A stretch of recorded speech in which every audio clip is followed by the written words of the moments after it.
So park Ritz apartment లోపల నేనున్నాను. ఒక పక్క వీళ్ళకి తెలియకుండానే చెప్పకుండానే నోటిఫికేషన్ పేపర్లో చూసాం. తర్వాత నిరసన వ్యక్తం చేసిన పరిస్థితులు చూసాం. ఆ తర్వాత ఇప్పుడు ఇంకొక అప్డేట్ ఏంటి అంటే నష్టపరిహారం. సో నష్టపరిహారం సంబంధించి ఇక్కడ వాళ్ళతో మాట్లాడకుండా ఒక ప్రెస్ మీట్ పెట్టి ఒక అనౌన్స్ చేశారు. అదేంటిదంటే డబుల్ బెడ్రూమ్కి సంబంధించిన నష్టపరిహారం 60 నుంచి 70 లక్షలు. అండ్ దాంతోపాటు ఎవరైతే త్రిబుల్ బెడ్రూమ్ ఫ్లాట్స్ ఉంటాయో వాళ్ళకి సంబంధించి నష్టపరిహారం ఇవ్వాలంటున్నాం. అదే 70 నుంచి 80 లక్షలు. ఇన్ కేస్ ఈ 2 నష్టపరిహారం మాకు వద్దు అనుకుంటే నియర్ బై లొకాలిటీలో ఎక్కడైనా విల్లాస్లో అపార్ట్మెంట్ ఇప్పించడానికి మేము సిద్ధంగా ఉన్నాము అని.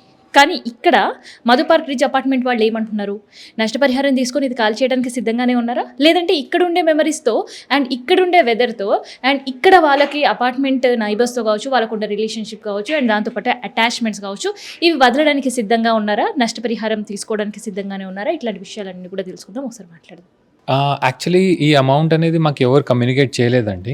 గవర్నమెంట్ వాళ్ళు చెప్పుకుంటున్నారు కానీ మాకు ఎలాంటి కమ్యూనికేషన్ రాలేదు ఇంతవరకు. అండ్ ఈవెన్ అమౌంట్ విషయంకి వస్తే మేము ఏ అమౌంట్ తీసుకోము, మాకు ఏ అమౌంట్ వద్దు, మా ఇండ్లు మాకు కావాలి. మీకు అంత గవర్నమెంట్ ల్యాండ్ పెట్టుకొని మీరు గవర్నమెంట్ ల్యాండ్లో చేసుకోండి, ఏదైనా డెవలప్మెంట్ చేసుకునేది ఉంటే. మా ల్యాండ్లో ఎందుకు మీకు? ఇది మాది లీగల్ ల్యాండ్, ప్రైవేట్ ల్యాండ్. మీకు ఏం డెవలప్మెంట్ చేసుకోవాలన్నా గవర్నమెంట్ ల్యాండ్లో చేసుకోండి. మేమైతే కంపెన్సేషన్ అస్సలు తీసుకునేదే లేదు.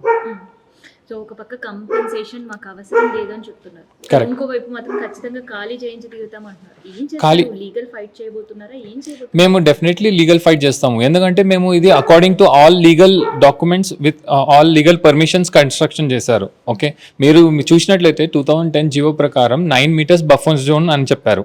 ఇప్పుడు 9 మీటర్స్లో బిల్డర్ ప్రాపర్గా దీన్ని కట్టాడు. మీరు చూస్తే రివర్ పక్కన చాలా స్పేస్ ఉంది, బఫర్ జోన్ ఉంది. సో ఇప్పుడు మీరు 2012 జీవో ప్రకారము 50 మీటర్స్ బఫర్ జోన్ అంటున్నారు. ఇదేమన్నా బొమ్మనా ఇట్లా పక్కకు జరిపేయనీకి? ఆల్రెడీ మీరు గవర్నమెంట్ మారే కొద్దీ బఫర్ జోన్ మారుతుంది. అలా అనేసి ఈ ల్యాండ్ని మీరు ఖాళీ చేయంటే కష్టం. సో మేమైతే అసలు దీన్ని ఒప్పుకోము. అంటే వీళ్ళు ఫోర్స్ఫుల్గా ఖాళీ చేయాలనుకున్నా మేము దాన్ని ఫేస్ చేయడానికి రెడీ ఉన్నాము. కానీ కంపెన్సేషన్ మాత్రం that is not a solution. So Gandhi వారసులు కూడా ఏకంగా వద్దు, గాంధీ బ్రతికి ఉంటే కూడా దాన్ని అపోజ్ చేస్తారు అండం. సో గాంధీ వారసుల ట్వీట్ ఎలా అనిపించిందండి? యాక్చువల్గా తన మాట 100% కరెక్ట్. ఇప్పుడు ఆల్రెడీ అక్కడ బాపుఘాట్ ఉందండి. మీరు ఉన్నదాన్ని కొంచెం క్లీనప్ చేసి దాన్ని డెవలప్ చేయండి. అదేంటి మొత్తం కూలగొడతాము, ఇంకా అక్వైర్ చేస్తాము, ఇంకా కన్స్ట్రక్షన్ చేస్తాం అనేది రాంగ్ థింగ్. ఆడ చేయండి. మీరు ఇంకా ఏమైనా వేరే డెవలప్మెంట్ న్యూ థింగ్ చేయాలంటే మీరు సిటీ అవుట్స్కట్స్లో చేయండి. చాలా గవర్నమెంట్ ల్యాండ్ ఉంది, అక్కడికి వెళ్ళి చేయండి. మీకు అక్కడ సిటీ ఎక్స్పాండ్ అవుతుంది కదా. ఉన్న దాంట్లో చేయడం కన్నా మీరు బయట కొంచెం అవుట్ సైడ్ చేస్తే కొంచెం సిటీ ఎక్స్పాండ్ అవుతుంది. ఇదేంటిది మీరు ఉన్నదాన్నే పడగొట్టి అసలు మీరు చూసారా 4-5 ఇయర్స్ నుంచి ఆ బాపుఘాట్లో ఎలాంటి క్లీనింగ్ లేదు. అది ఎలా ఉన్నదో అలానే ఉంది. ఒక్కరు వచ్చి చూడరు. ఇప్పుడు సడన్గా రేవంత్ సార్కి ఏం గుర్తుకొచ్చిందో తెలియదు, సడన్గా ఇక్కడ పెద్ద స్టాచ్యూ కట్టాలనేది చాలా రాంగ్ అండి. సో ఒక పక్క ప్రభుత్వం ప్రెజర్, ఇంకోవైపు ఏకంగా మీ వైపే గాంధీ వారసులు ఉండరు. ఎలా అనిపిస్తుంది? గాంధీ వారసులకు ఏం చెప్పాలి? మేము గాంధీ వారసులకు ఏం చెప్తామంటే చూడండి, ఫస్ట్ ఆఫ్ ఆల్ మీరు ప్రజల ల్యాండ్, ప్రైవేట్ ల్యాండ్ తీసుకొని మీరు ఎలాంటి ప్రాజెక్ట్స్ కట్టకండి. ఫస్ట్ ఆఫ్ ఆల్ మీకు ఇది కంప్లీట్గా అగేన్స్ట్గా వెళ్తుంది. మీరు ఏదైనా చేయాలనుకుంటే గవర్నమెంట్ వరకే చేయండి. సో అదే నేను చెప్పాలనుకున్నాను. అండ్ ఇంకోటి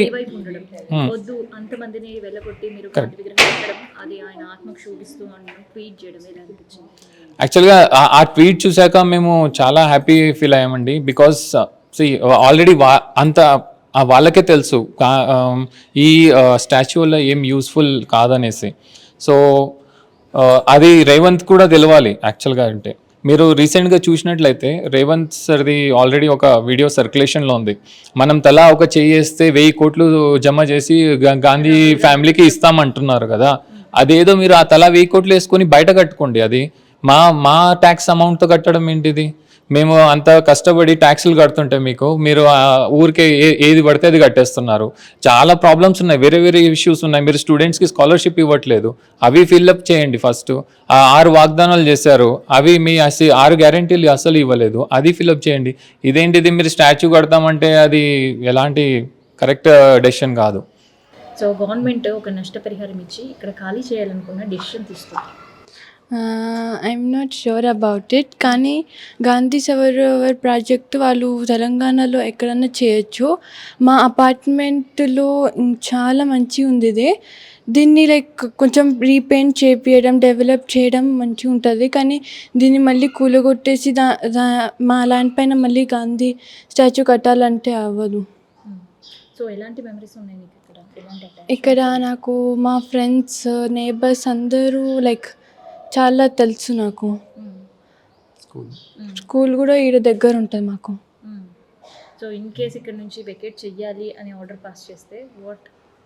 మేము వెళ్ళాం. We won't leave. You want to stay here only? Yes, we will stay What here you want only. to say to the government? నేను చెప్పాలనుకునేది కొంచెం ఆపితే మంచిగా ఉంటుంది ఇది.